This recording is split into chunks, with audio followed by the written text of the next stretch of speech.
All right, you beautiful humans, let me first say that I am very thankful that you said yes to this video and that you're choosing to spend your valuable time with me on this one for the next several minutes.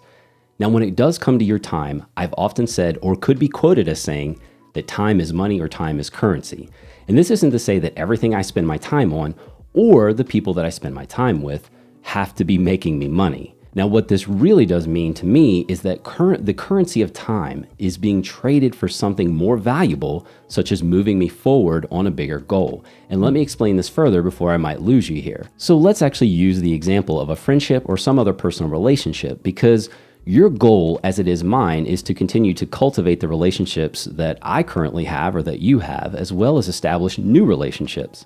I'm of course of the mindset that it's not whether you can ever have too many friends, but rather do these friendships align with who you are and or where you may be going. And whether sometimes it's just about having a good time, which, hey, if this is fulfilling to you, then I see nothing wrong with this, because we can always use a little enjoyment. It's not always about just moving you forward and your goals necessarily, but there are those relationships that we may feel that in the presence of this particular individual or group that may influence us in a different direction that we may be going consistently. And I know that there are individuals out there that may need our help from time to time. I'm just kind of talking about the crowd of misery loves company. So working and hanging out with those that are people that can help you move forward to a more meaningful existence, that's actually what I'm kind of talking about. And really, I think we can spend more time in another video about how to meet these people and nurture those relationships. But for now, I just wanted to make the point of protecting or trading your time for those things that really matter.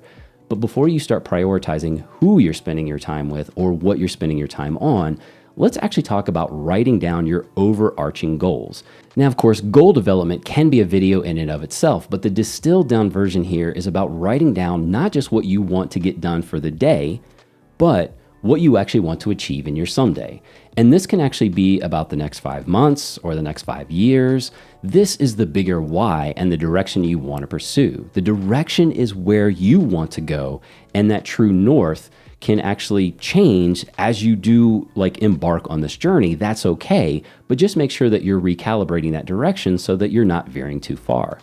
Now, of course, professionally, you may have a goal to pursue a higher level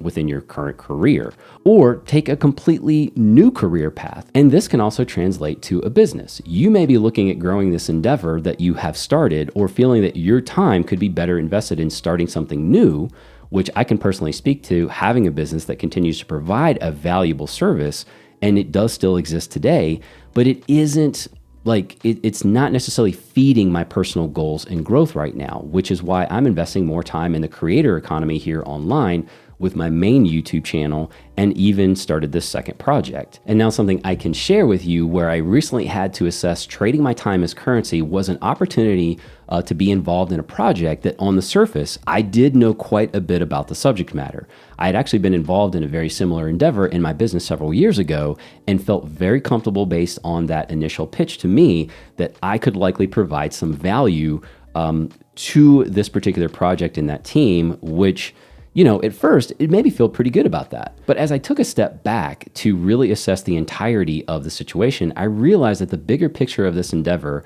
which I would have had to trade time to be involved in, would not necessarily propel me forward in my own goals that I'm working toward right now. And what it really currently aligns with is a business that at this time isn't ready to have me pulled away, in addition to what I'm already doing here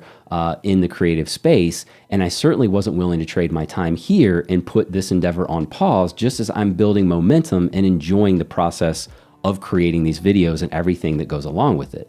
So I did at least give space to hear the pitch and read through the communication and look at all of the threads. And even with the short-term financial reimbursement for my time, it wasn't really a luxury to say no to the money, because I know we all have bills to pay and your time is worth something. But it was really the mindset that I felt comfortable with, knowing that my time would be better spent on the endeavor that I'm getting the most enjoyment from, and that I'm starting to see a larger and sustainable financial return on that trade. Now, each of you at some point are going to be at a crossroads and giving yourself space, some time to think and assess, and even write down what something like this, whatever has been presented to you, might mean for your short term, and more importantly, how it feeds your bigger goals. This, of course, will be situational, but the best advice that I can actually give you is to try to view it and come at it as objectively as you can, thinking about how this trade in time will serve them, yes, but actually how it will serve you and propel you forward. I did take the time to reach back out with a very thoughtful and heartfelt no on this particular project, and there can really be an approach here that if you are at all interested in working together or with this group or individual in the future or connecting or whatever that ask is, then certainly communicate that with them, and that it's just like right now, you just have to say no right now, but you would be interested in keeping that door open for either another opportunity or maybe that project or endeavor could still use your involvement at a later date, which I can say that I had to initially say no to an opportunity that I was able to later say yes to, that ended up circling back around a full year later, and I was actually able to give it my time and attention. And of course, your response and sometimes the communication that has to occur to say no or no right now does take a little bit of time. So it will take a little bit of an investment, but the more that you put this into practice, the easier it starts to become to capture that authenticity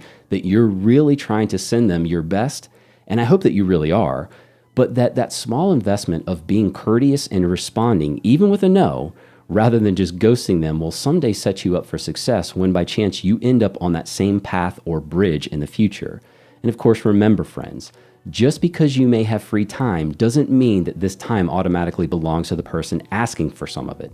Free time is never free. It's your time to trade, and it's up to you whether you want to share it with them. And of course, this is all the time that I have allocated because I now have to go edit this video and the video that I recorded before this for my other channel, but I do appreciate you spending it with me and really enjoying the space. So of course, as I always say, you go out there and do those things that matter, be well, and I'll see you right back here on the next one.